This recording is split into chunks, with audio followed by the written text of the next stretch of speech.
Bonjour, moi je m'appelle Ludovic Lecourt. Je suis contrebassiste jazz, puis je vais commencer avec la partie en anglais, parce que comme ça va être fait. So Scott LaFaro is one of the most influent bass players in jazz history, despite having a very short career, only spanning from 1955 to his death in 1961.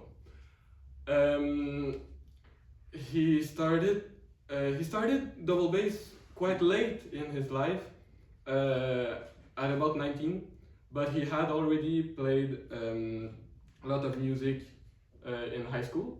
He played reed instruments. He learned the double bass very quickly and developed the higher register of the instrument. And in his first recordings,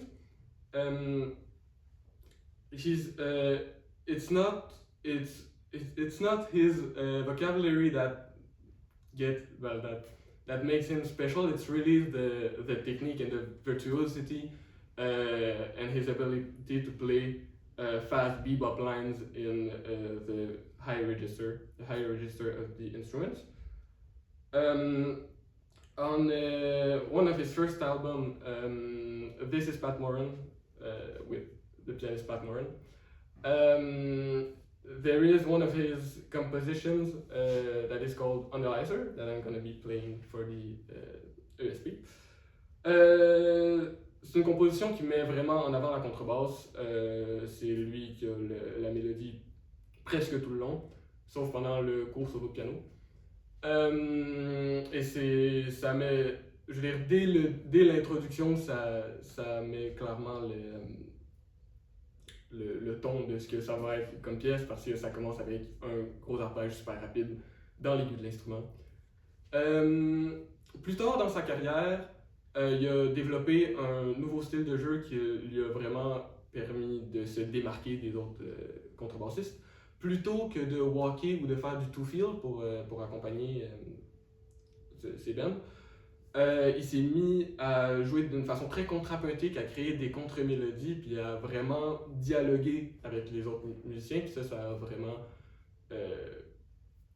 culminé avec le Bill Evans Trio, dans lequel justement, vu que les trois musiciens avaient une conception très égalitaire de l'ensemble, où ce que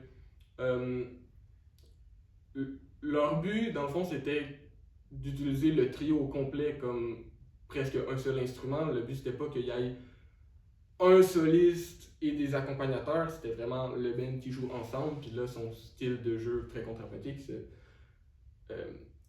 s'intègre vraiment bien à cette esthétique-là. Scott LaFaro, tout au long de sa carrière, il a beaucoup été à l'avant-garde, puis ça fait qu'il a pu jouer, entre autres, sur l'album Free Jazz de Ornette Coleman, où il y a un double quatuor, et donc il y a deux contrebassistes.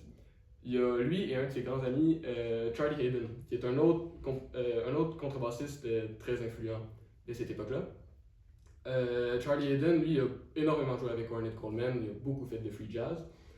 Puis il y a dans son jeu de ballade, dans ses solos de ballade, il y a un jeu vraiment très lyrique.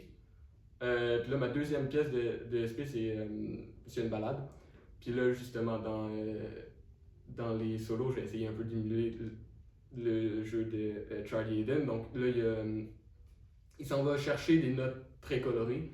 Puis dans le rythme, dans le fond, il essaie, souvent, il va éviter de commencer ses phrases et de terminer ses phrases à des endroits évidents comme le premier ou le dernier temps de la mesure. Il va vraiment commencer ses idées à des endroits qui peuvent paraître presque aléatoires d'une certaine façon, mais il va passer au travers des mesures, en fait, c'est ce qu'on va appeler to play over the bars.